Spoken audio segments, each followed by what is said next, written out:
título de parcelamento, uso e ocupação da terra, ele fala sobre eles chamam de permissões especiais, e aí os dois nomes que vieram, loteamentos de acesso controlado e cinturões de segurança. Tá?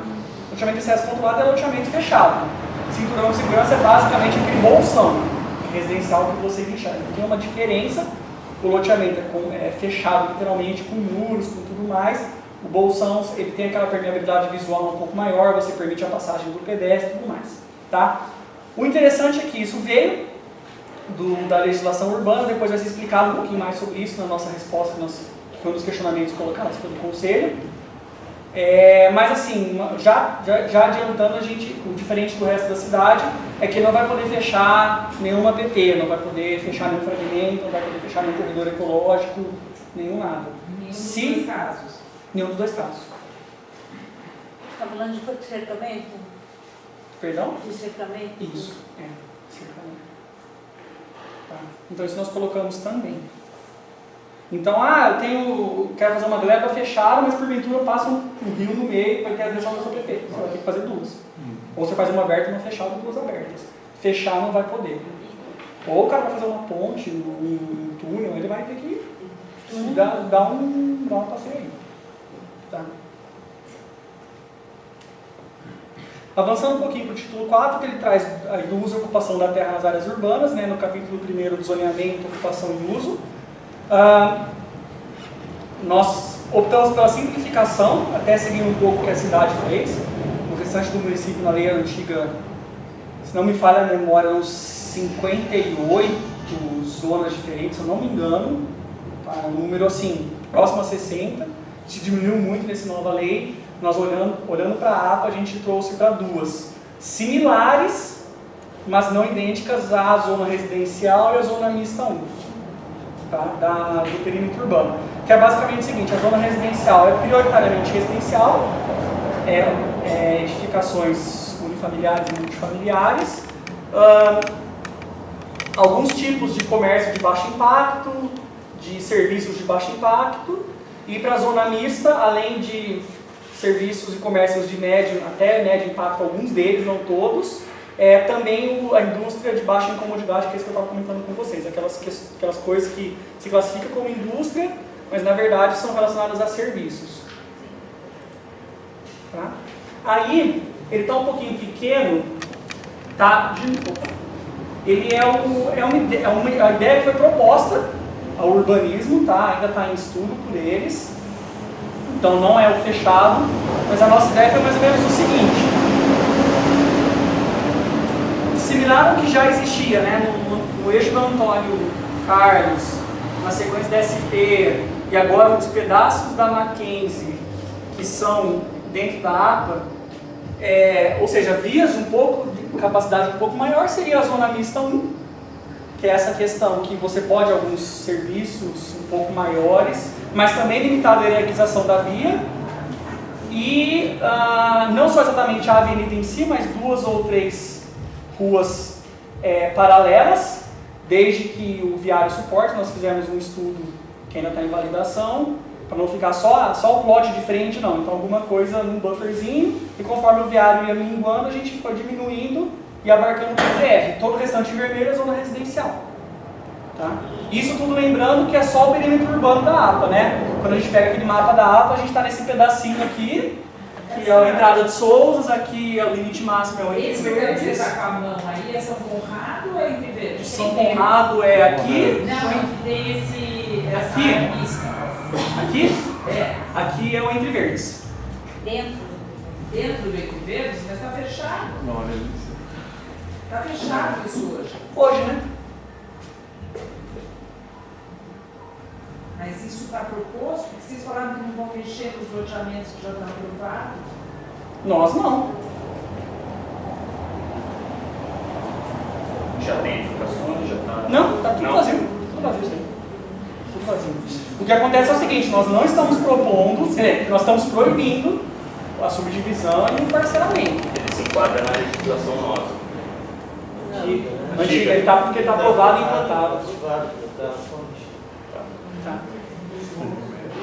Só acho que a gente vai continuar essa discussão depois, né? Sim, com certeza. Ô, Gustavo, E aí- deixa eu falar, você está no meio da apresentação, Tô quase acabando já. Ah, é? Tô quase acabando, é.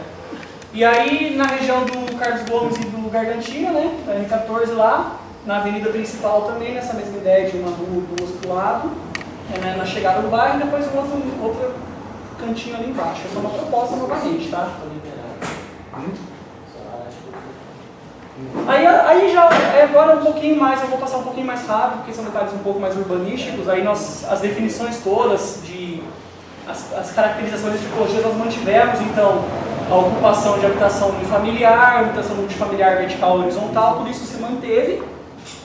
O CSI e o HCSI também, que são as ocupações listas, também se mantiveram, com a diferença que todas essas elas são limitadas nos portes. Então os nossos terrenos, eles começam com um tamanho maior, a gente tem a taxa de ocupação menor, o coeficiente de aproveitamento menor, a permeabilidade maior do que o restante do município. Então é assim, respondendo a uma outra pergunta do questionamento, a nomenclatura. A gente está definindo ainda se vai ser, por exemplo, ZR APA ou só ZR, mas que na APA vai ter os critérios diferentes. A gente está só alinhando isso. Talvez uma nomenclatura diferente, mas aí os critérios para isso eram totalmente outros. Tanto na questão da L14, aqui na questão da APA, esses loteamentos irregulares, essas construções irregulares, como que elas vão se enquadrar nisso? Pode responder depois? Tem, tá? Depois você volta um pouquinho no pergunta. Claro. E aí aqui novamente, só para finalizar, gente, as ocupações, nós mantivemos a mesma lógica de hierarquização de vias,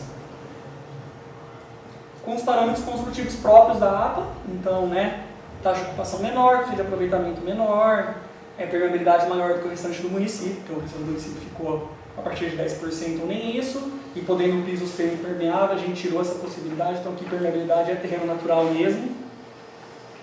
As categorias de uso também, comércio varejista, de pequeno, de baixo, médio e alto impacto, comércio atacadista, e aí a gente ainda está na dúvida como é que vai deixar, porque, por exemplo, alguns deles não vão ser permitidos. O comércio atacadista de alto impacto, por exemplo, já está proibido. Então, de repente, a gente até retira ou coloca que tais tipologias estão proibidas. A gente está acabando de alinhar porque no uso depois elas nem aparecem na distribuição das zonas. Então, é um detalhe que é só um de... comércio atacadista de alto impacto. Dá um exemplo só. Tenda, Leroy. Entendi. Mas no Leroy tem varejista também, não tá? Nem todos. Nem todos. Não, mas eu entendi a essência da ideia.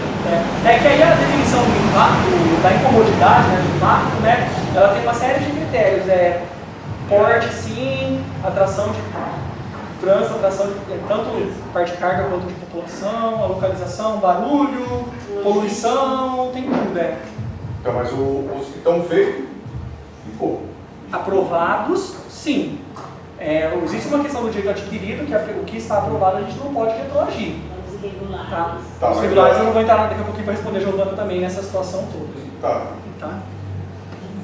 E aí os serviços também, de novo, de baixa, média, comodidade. E as indústrias, né? Novamente, como por exemplo aqui a indústria de média e incomodidade e a de alta, elas estão proibidas. Então, se vai ficar, se nós vamos pôr o proibido ou se vai tirar, depois é um detalhe que a gente vai depois refinar isso aí. E os usos excepcionais, institucionais também. É aquela questão que eu já falei das proibições na APA dos processos produtivos, um dos últimos artigos. Aí vem as infrações e penalidades, quais serão as multas, na verdade qual que é o rito, né? Auto de infração, multa, embargo, tudo isso está discriminado, nossa fiscalização fez um título específico. E depois as conclusões. Tá? A estrutura da lei é essa, elas são 100 e poucos artigos. Eu vou responder a pergunta da Giovana para a gente ver se, conforme o tempo tiver e quiser abrir alguns minutinhos de... mapa do zoneamento rural? Você tem aí ou não? A gente vê aqueles 40 mil metros, 20 mil metros? Tem sim. Tem sim. Gustavo, você não achou interessante a gente começar as dúvidas pelo começo da minuta, que a gente vai lendo? Porque se você for pingando pergunta, a gente se perde, né? Pode ser, não tem problema. Deixa eu só Sandra, responder. precisa só fazer uma inscrição, né? Sim, das pessoas. Eu não sei se de repente a presidência quiser fazer se vocês já anotaram e depois a gente volta. Se alguma dúvida não foi respondida, a gente volta e abre a palavra rapidinho. Respondendo o seguinte, isso também foi colocado na lei que eu não passei agora. Tá? Tem a questão do adquirido, né? Então, por exemplo, atividades que hoje não vão ser permitidas, não vão ser mais permitidas. Uma merda da vida, por exemplo. Não vai poder ampliar. Está lá para ampliar. Está lá, está funcionando, mas como ela não é uma coisa que não se pode ter mais, não se amplia. Um empreendimento que está irregular. Regular mesmo.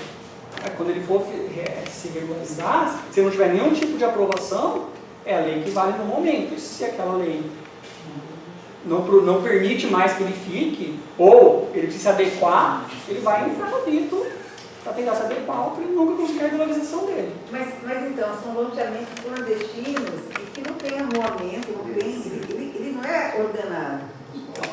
Como fica isso? Como fica essa questão, inclusive até de se permitir uma ordenação? A pessoa não vai por isso, espontânea vontade, que ele regularizar, né? Porque ele vai ter que pôr saneamento, não vai fazer, vai continuar na regularidade. Carlos Gomes e Gargantilha tem muito disso, né? O grande problema nosso lá é o Monte Belo 2, né? E a gente está fazendo, a gente pegou uma cópia do teor e foi assinado que teria que ter um monte de benefício e não teve. E o pessoal que mora lá hoje não quer que legalize para não pagar o imposto, porque o IPTU lá vem super caro. Né? Então só está pagando onde eu moro, o Carlos Gomes e o Monte Belo 1, Gargantilha, o Monte Belo 2 não paga. Então o que acontece é assim, essa questão, como algumas outras, elas fogem do escopo do plano de manejo.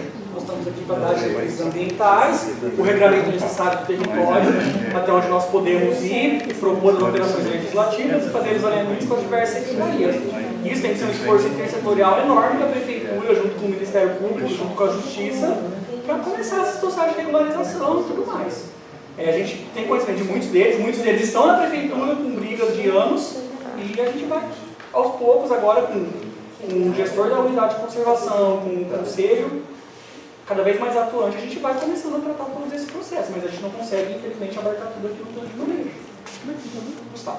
Gustavo, e a gente vai poder, os conselheiros vão poder ainda fazer alterações nessa... Então, foi bom que você perguntou também. É o seguinte... Até quando?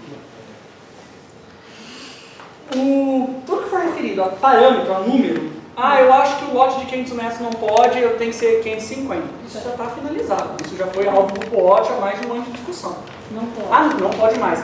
De repente que vocês estão colocando aí, está deixando brecha para alguma coisa, ou de repente está num conflito. Tudo isso vocês podem sim se reunir como conselho, sem problema nenhum, oficiar a gente, mas também eu acho que é muito importante quando isso for para a Câmara dos Vereadores, e quando? E vai ser muito breve, vocês também... Tem data?